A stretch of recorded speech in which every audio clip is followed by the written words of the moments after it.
Guarantor. Guarantor. Guarantor. Guarantor.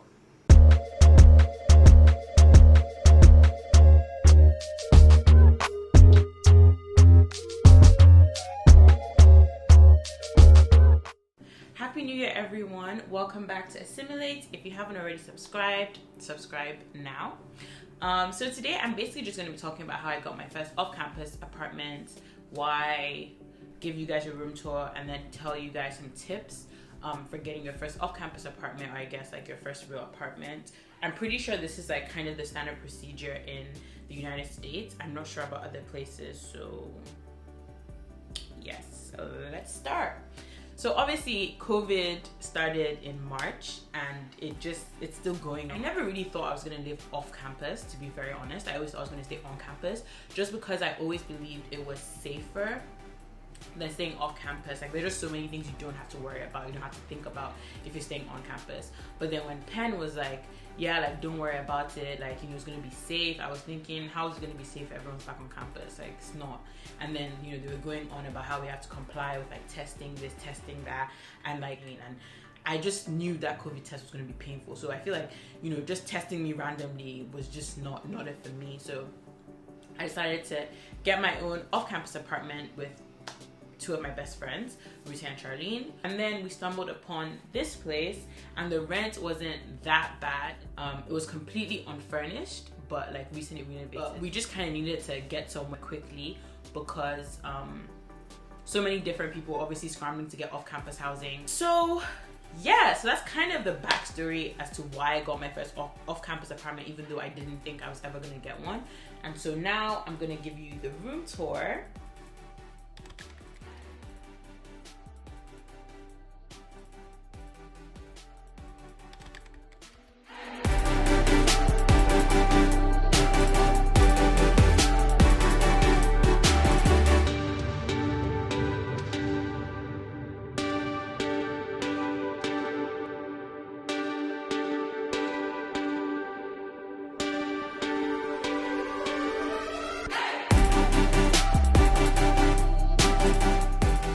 So this is like, I guess, my dresser, but I basically bought it, I bought it from a friend just so I can have more storage.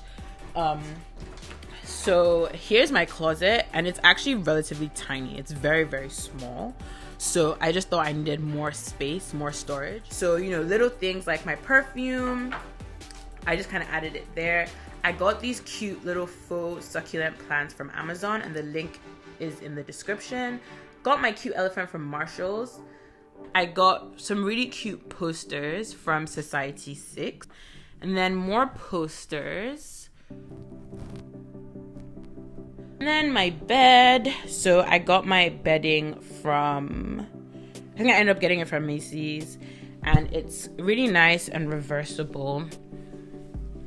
So the reverse is brown, but I don't really use that. And then over here you have some more of my notebooks. I got coasters because the painting in my room is white and I didn't want anything to ruin it and then they'd ask me to pay for it. So yeah, that's why my coasters are here. Faux plants from Target, I believe. Okay. And then this is my storage boxes. So I just store a lot of random things in it, so anything really. It just helps keeps my room looking neat and clean. And this is my desk. I know, it's so cute. And above my desk I have these decorations. I got both of these, or I guess all four of them, from Target. And then yes, and there's this cute little poster picture thing of me that my friend Kiana made for my birthday. My friend signed it at my last birthday, so that's why it's up here. I don't know where else to put it. And this is my chair. As you can see, there were some things I splurged on and some things that I did not splurge on. So for me, something that was very important, like, you know, completely unfurnished. I'm a senior. I'm going to be moving out at the end of the year.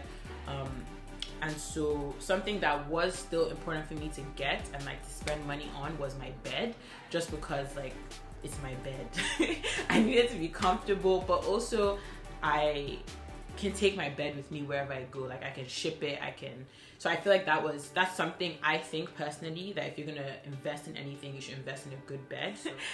What else did I splurge on? As you can see, I splurged on decoration, like all my posters, my cute elephant. Oh, I love my elephant so much. It's so cute.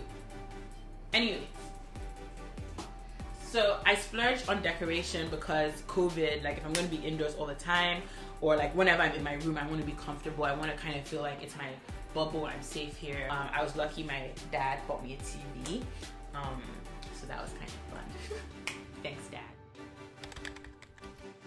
So something you're definitely gonna need, like moving into any apartment, is you need to have savings, because as I mentioned before, you need to have money for the upfront costs, which would be your first, your last, like first rent, last rent, as well as your deposit.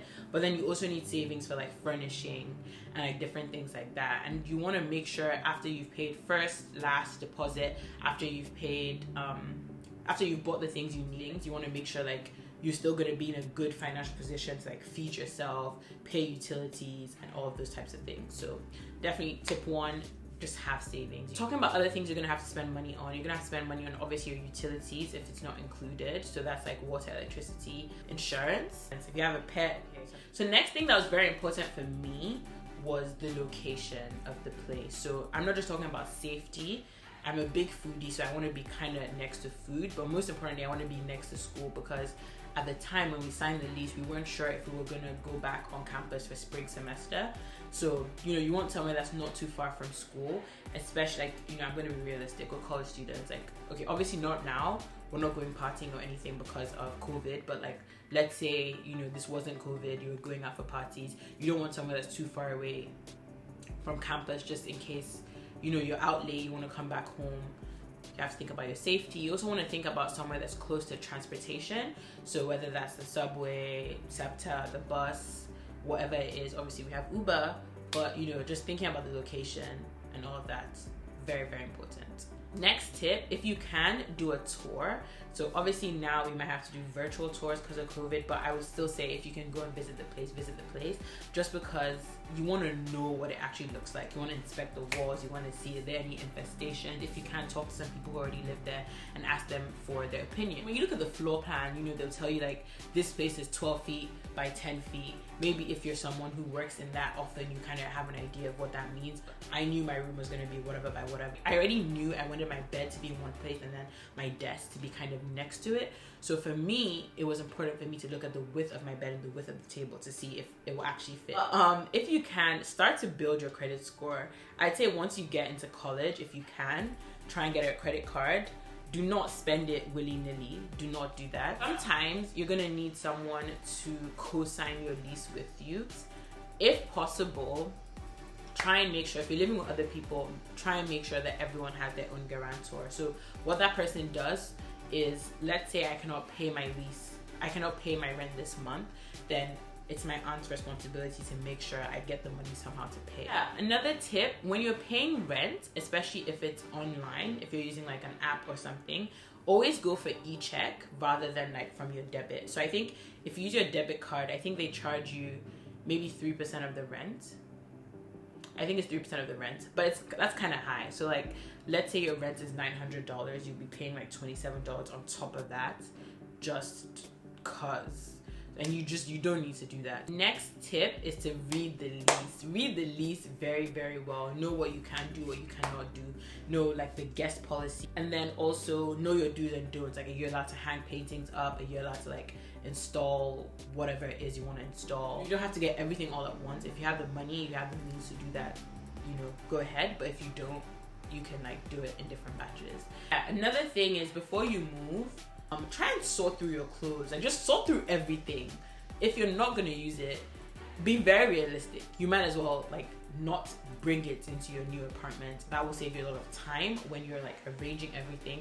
But also, once you move in, you're going to buy new clothes. Probably you're going to buy new things. And then also don't forget cleaning products. I didn't forget it, but I'm just letting you know not to forget cleaning products. Other things you should definitely get as you're moving into your new apartment, you should get first aid kit, iron, make sure you get extension cords as well. Sorry, apart from setting up utilities and Wi-Fi, make sure you change your address on like your bank, your bank account, whatever it is, wherever you have an address, make sure you change it to this new place. Thank you so much for watching. If you got this far, you know what to do. Like, comment, and subscribe. Let me know how your first apartment move-in was. Let me know if you have any questions. I really hope you enjoyed this video. I actually had a lot of fun shooting it. And so, bye guys.